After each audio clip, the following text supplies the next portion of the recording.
Welcome back to you, baby dolls. You are a wonderful grape. Just one single grape, and you are washed and rinsed. I appreciate every single one of you.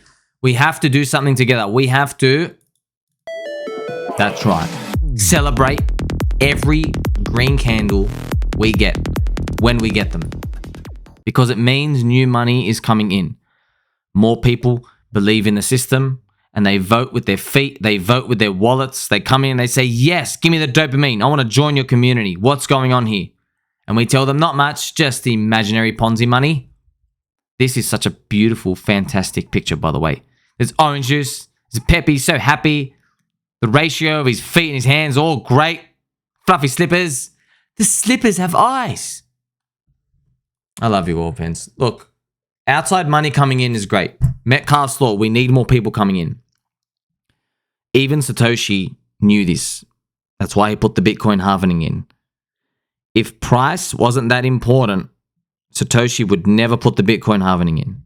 He knew that if he did the halvening, it would shock the supply and force it up. Beautiful. Never before seen. Eventually, when people come in, they will hunt for more risk along the curve. And remember this, friends. You get your money in, and then you think, what are we going to do next? You know, some people seek leverage and trading and all the other gambling. Of course, this is just what humans do.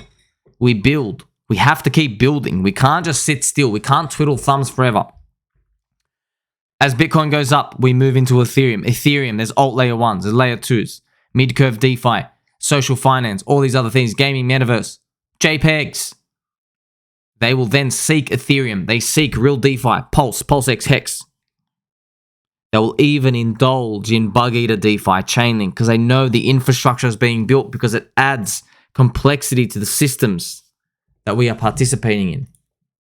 You can use this to your advantage because most people still don't see it in their minds, but I've got to tell you now, Bitcoin and Ethereum are a very big ship, very slow to move.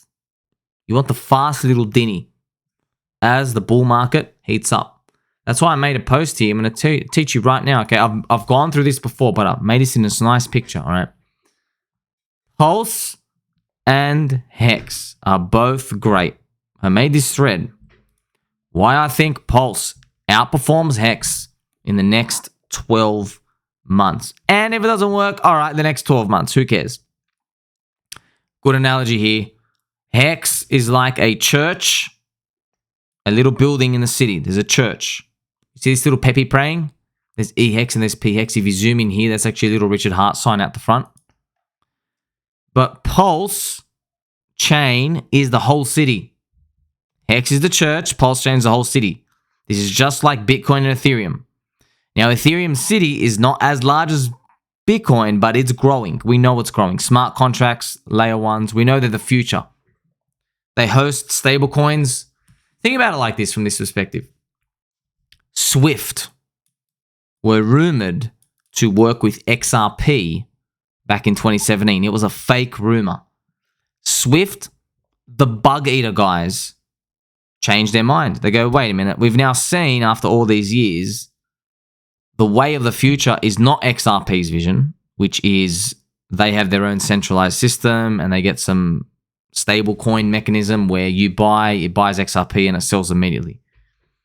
That's not the future. The future is layer 1 smart contracts. The future is applications everywhere, talking to each other. And this is the vision of Ethereum with Vitalik. This is the vision of Sergey Nazarov, the founder of Chainlink as well. And of course, Richard Hart can see this too. That's why he made all of these. He's like, okay, sweet. Richard Hart could see this. That's why he made Hex on Ethereum. It's a store of value sitting on Ethereum. So he's like, wait a minute, you've got a city? Let me go build another church. That's what he's done. He goes, okay, there can be another church here, right? Bitcoin is like a church out in the woods by yourself. Maybe you got to even catch a plane there. You got to go through some caves. But the building of Hex is literally a church building right in the middle of the city. Isn't that beautiful?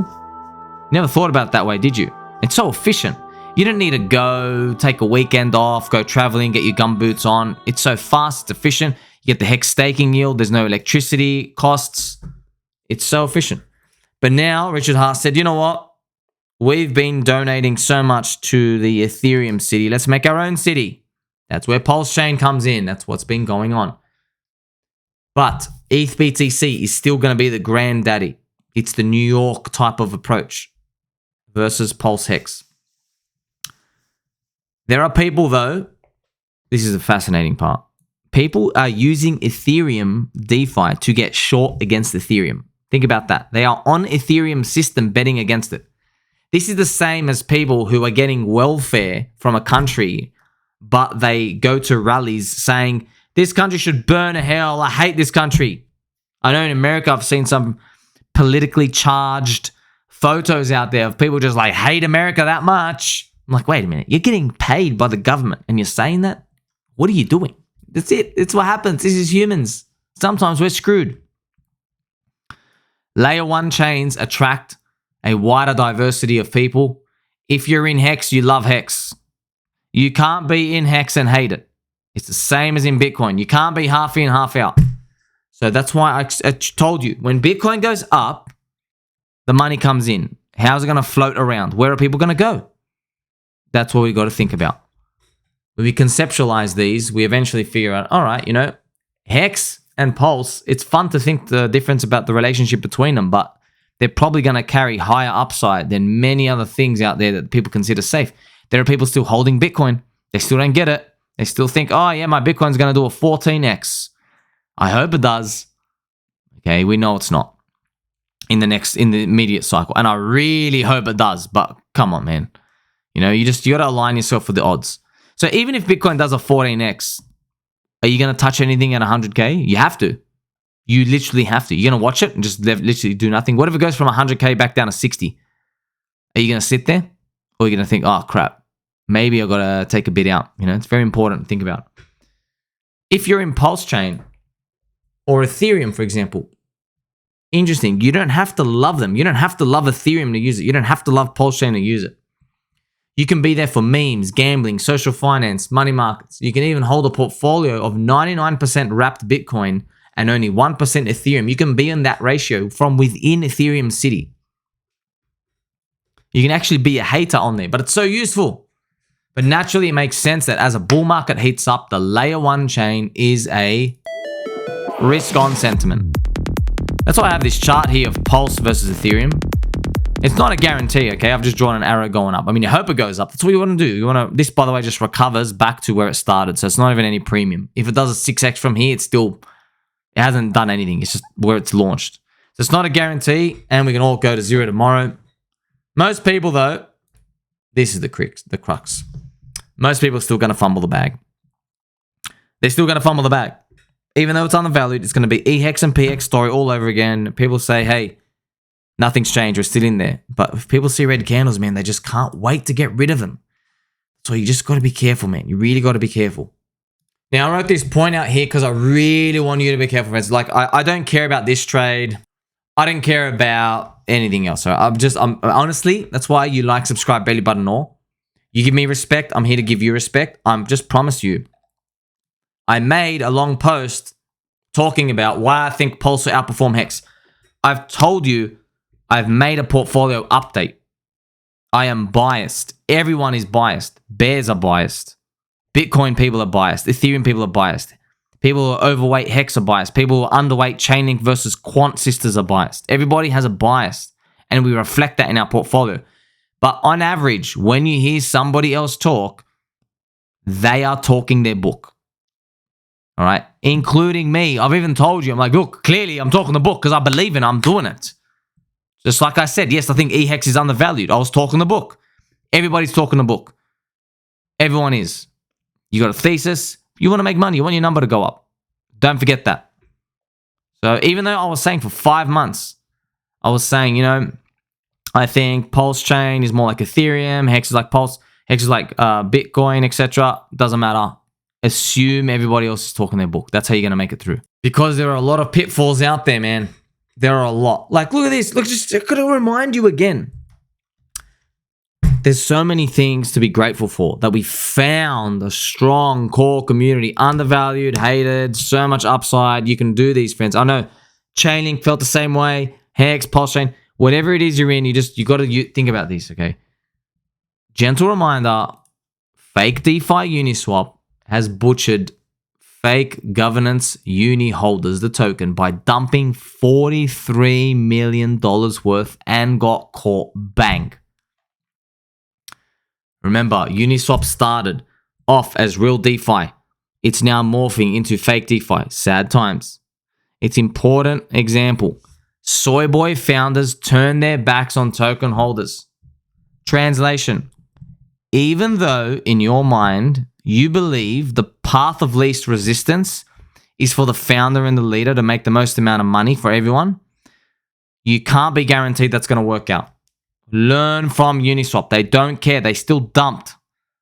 They took their original OTC selling money from 2021. There were a lot of rumors that the founder, they all cashed out big on the people, and now they don't care. Like, sweet, I'm rich enough. I don't want to step on the corrupt SEC toes because I am corrupt myself. That's how they're thinking. It's not enough to do that. Really, you've understood now this. You got Bitcoin gets money in, then it flushes the system. Everyone comes in. They want to take more parts, more risk in different parts of the city. You got your Hex, you got your Pulse, you got your Chainlink. There's different coins out there, but they're not all equal. Even though you think, oh, sweet, this thing's risky. No. The game is getting harder. It's getting much harder. Winter poop, dumping the coins. All right. And look at this. I posted this for you. Look at Uni BTC. They just send it down. It hurts me. So I promise you, I will keep doing the research as much as I can, but there are absolutely no guarantees whatsoever. All you can do is try to conceptualize these. Is there a community? Are there content creators, right? There are no unicorns on Twitter. Where are the unicorns? Every time I say uni's trash, no one comes to defend. Because everyone knows. Everyone knows. But you know what else they know? That you and I, strongest friendship around. Keep your back straight, fluffy slippers on. Tell mum and dad to do the same thing too. I'm going to catch you very soon, friends.